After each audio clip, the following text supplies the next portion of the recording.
আসসালামু আলাইকুম রহমতুল্লাহি ওবারাকাতু। প্রিয় সম্মানিত ভিউয়ার্স, আমি আসছি ফরিদপুরের একটা চরের মধ্যে। এই চরে হচ্ছে বাদাম চাষিরা হচ্ছে বাদাম চাষ করেছে। এখানে সরাসরি কথা বলবো এখানে বাদাম চাষ কেমন হয়েছে, এবছর চাষিরা ফসল তুলে লাভবান হয়েছে কিনা, বিস্তারিত কথা এখানে তুলে ধরা হবে।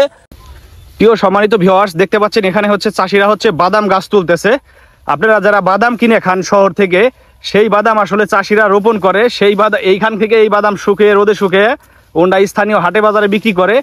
এই বাদামই শহরে যায় হচ্ছে আপনারা ভেজে এরপরে বিভিন্ন বাদামওয়ালাদের কাছ থেকে বাদাম কিনে খান। সেই বাদাম সরাসরি তোলা দেখাচ্ছি যে এই হচ্ছে বাদাম গাছগুলা। বাদাম হচ্ছে এখন পাক ধরেছে, বাদামগুলা চাষিরা হচ্ছে ঘরে তুলবে, সেই জন্য হচ্ছে চকে থেকে তুলতেছে। এই দেখেন কিভাবে আসলে সাজায় রাখে, বাদাম তুলে গাছ হচ্ছে উল্টা করে রাখতেছে।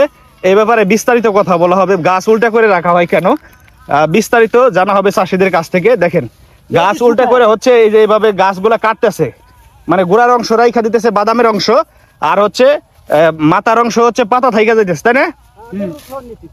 আর এই পাতাগুলা গরুরে খাওয়াবেন না, এই যে গাছের পাতাগুলা উনি আবার হচ্ছে এই যে এখানে বোঝা বাঁধতেছে। এই পাতাগুলা গরুর খাবার নিবেন না, গরুর খাদ্য হিসেবে ব্যবহার হবে কাঁচা ঘাস। এই যে উনি বোঝা বাঁধতেছে, এইগুলা হচ্ছে নিয়ে যাবে বাড়িতে, না বাড়িতে নিয়ে যাবেন না, গরুতে খায় ভালো, গরুতে হচ্ছে এটা ভালো খায়। দেখছেন এখন হচ্ছে বাদাম গাছের উনি হচ্ছে বোঝা বানবে। আর এখানে হচ্ছে বাদাম গাছগুলা যে উল্টা করে রাখা হয়েছে, এই জন্য হচ্ছে কাটতে সুবিধা হয়, আর হচ্ছে রোদে শুকানোর জন্য। গাছগুলা মাটি থেকে তোলার পরে হচ্ছে ভিজা থাকে, এই জন্য পুরোটা সারিবদ্ধভাবে রাখা আছে, একেবারে মাথা পর্যন্ত দেখতে পাচ্ছেন তিনটা সারিবদ্ধভাবে রাখা আছে। সরাসরি বাদাম চাষিদের সাথে কথা বলি, বিস্তারিত কথা এখান থেকে জানতে পারবো যে আসলে এবছর বাদাম চাষ কেমন হয়েছে। সরাসরি ফরিদপুরের বাদাম চাষিদের সাথে কথা বলা হবে। কথা বলতেছি ফরিদপুর, বৃহত্তম ফরিদপুর জেলার কোতোয়ালি থানা নর্থ চ্যানেল ইউনিয়ন, একেবারে পদ্মা নদীর পাড় থেকে এখানে আসলে বাদাম রোপণ করা হয়েছে। এই বাদাম চাষিদের সাথে সরাসরি সাক্ষাৎ করা হবে। আসসালামু আলাইকুম। ভালো আছেন? আলহামদুলিল্লাহ ভালো আছি। হচ্ছে আপনার এইখানে কি বাদাম আপনি চাষ করেছেন? হ্যাঁ, আমি চাষ করেছি। কত বিঘা জমিতে বাদাম চাষ করেছেন? এখানে 4 বিঘা জমি বাদাম চাষ করছি। 4 বিঘা জমিতে বাদাম চাষ করেছেন। তো বাদামের ফলন এই বছর কেমন হয়েছে? ফলন যায় কইছে মোটামুটি, কিন্তু 1 বিঘা তলাই গেছে। 1 বিঘা তলাই গেছে।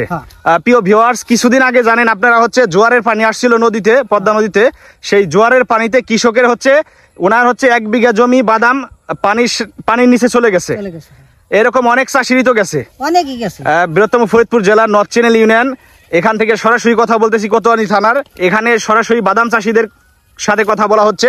তো বাদামের যে ফলন হয়েছে এবছর মোটামুটি ভালো, তো ফলন হয়েছে মোটামুটি ভালো, ধরছে ভালো দেখলাম। তো বাদাম বর্তমানে কত করে মন আছে জানেন? এইটা বলতে পারবো না, বাদাম এখনো বাজার ওঠে নাই, এখনো বাজারে ওইভাবে বিক্রি হচ্ছে না। যাই হোক, কিন্তু আপনারা ক্ষতিগ্রস্ত হয়েছেন এই বছর? ক্ষতি হয়, এবার মোটামুটি ক্ষতি হয়ে গেছে আর কি। 1 বিঘা বই আপনার ক্ষতি হয়েছে। ইরি ধানে তো প্রচুর ক্ষতি হয়ে গেছে। ইরি ধানে কিভাবে ক্ষতি হলো? ইরি ধান আপনার এই বৃষ্টির পানিতে পুরো ক্ষেত মনে করেন তলাই গেছে। আচ্ছা আচ্ছা। আবার পানি কমছে, আবার বাদাম ওই ধানটা কাটা হয়েছে, আবার বৃষ্টিতে মনে করেন যে গাছ গুছ জ্বালাই গেছে, ক্ষেত নষ্ট হয়ে গেছে। ও আচ্ছা আচ্ছা, মানে হচ্ছে বৃষ্টির প্রচন্ড বৃষ্টির কারণে হচ্ছে অনবরত বৃষ্টি নামার কারণে হচ্ছে ওই ধান ঘরে তুলতে পারেন নাই, বেশিরভাগ দেখা গেছে ভিজে খেয়ার ধানের যে খড় পর্যন্ত নষ্ট হয়ে গেছে। সবই নষ্ট হয়ে গেছে। আসলে এই বছর আসলে কৃষক একটু হতাশাগ্রস্তর মধ্য দিয়ে যাচ্ছে। দেখেন হঠাৎ করে প্রাকৃতিক কারণে হচ্ছে পদ্মা নদী পানি বেড়ে যাওয়াতে ওনার হচ্ছে 1 বিঘা বাদাম তলিয়ে গেছে। আমি খবর পেয়েছি এরকম অনেক চাষিরই তলাই গেছে বাদাম। আসলে চরাঞ্চলের মানুষের হচ্ছে সমস্যা একটাই, পদ্মা নদীর পার্বতী এলাকায় মানুষ যারা আসলে ফসল চাষ করে তাদের সমস্যা একটাই, এই নদীতে হচ্ছে তাদের প্রচুর পরিমাণে ক্ষতি করে। তো ভালো থাকবেন, কথা বলে ভালো লাগলো। ইনশাল্লাহ এই ভিডিওটি দেশ বিদেশ থেকে যে যেখান থেকে দেখতেছেন অবশ্যই শেয়ার করে দিবেন।